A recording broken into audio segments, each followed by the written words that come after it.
사랑의 메아리. 시애틀 중앙교회 전인성 목사입니다. 사랑의 메아리 애청자 여러분, 안녕하십니까?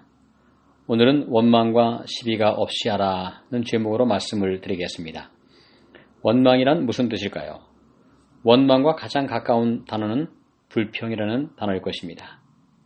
원망과 시비가 없이 하라는 것은 결국 불평과 다툼이 없이 살아가라는 뜻입니다. 상담학에서 문제 해결 중심 상담법이라는 것이 있습니다. 문제에 초점을 맞추는 대신에 문제 해결에 초점을 맞추라는 것인데요. 그 중에 이러한 질문들이 있습니다. 만일 이 문제가 기적적으로 오늘 밤에 해결된다면 어떤 일이 일어날까요?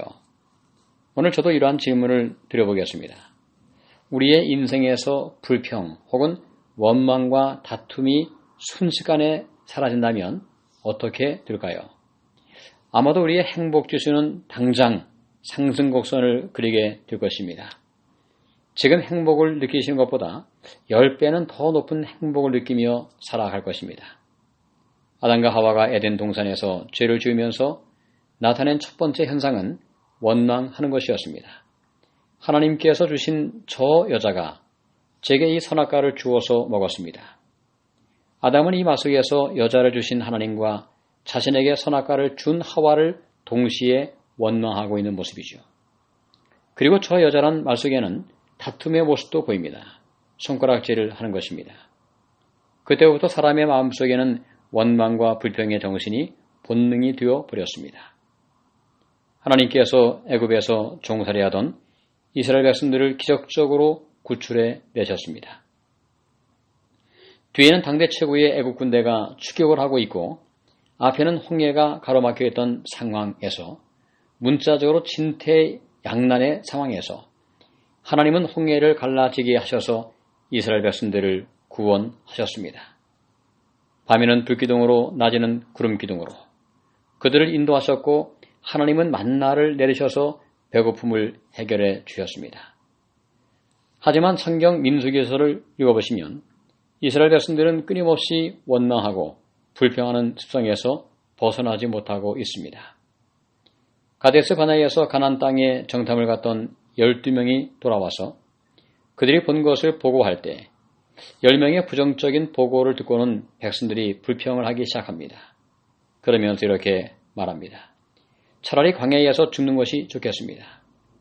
이때 하나님은 엄청난 말씀을 선포하십니다. 너희 말이 내 귀에 들린 대로 내가 시행하리라. 오늘 이것은 매우 중요한 영적인 교훈이 있습니다. 결국 그렇게 말했던 광야 1세대는 여호수아와 갈렙을 제외하고는 모두 그들이 원망하며 말한 대로 광야에서 죽고 말았습니다. 이것이 원망이 가져온 결과죠. 원망은 가벼운 죄가 아닙니다. 죽느냐 사느냐 하는 중요한 문제인 것입니다. 원망하는 것은 남을 탓하는 정신이죠. 아담은 하나님과 하와를 탓했고 하와는 뱀을 탓했습니다.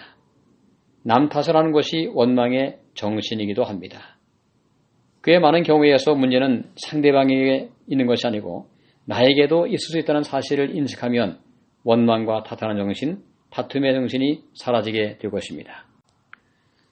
우리는 하루에 얼마나 많은 원망과 시비의 정신으로 살아가고 있을까요? 불평 없이 살아보기란 책이 있습니다. 불평할 때마다 고무 밴드를 다른 손목에 옮겨 차는 연습을 통해서 자신이 얼마나 불평과 원망을 많이 하는지 그것을 의도적으로 보게 하는 것입니다. 세상은 원망이 가득 찬 세상이죠. 그런데 우리가 원망을 하지 않는 삶을 살면 그것이 빛의 자녀답게 사는 모습으로 세상에 비춰지게 될 것입니다. 그것이 오늘 본문 16절에서 말씀하는 생명의 말씀을 밝히는 길입니다.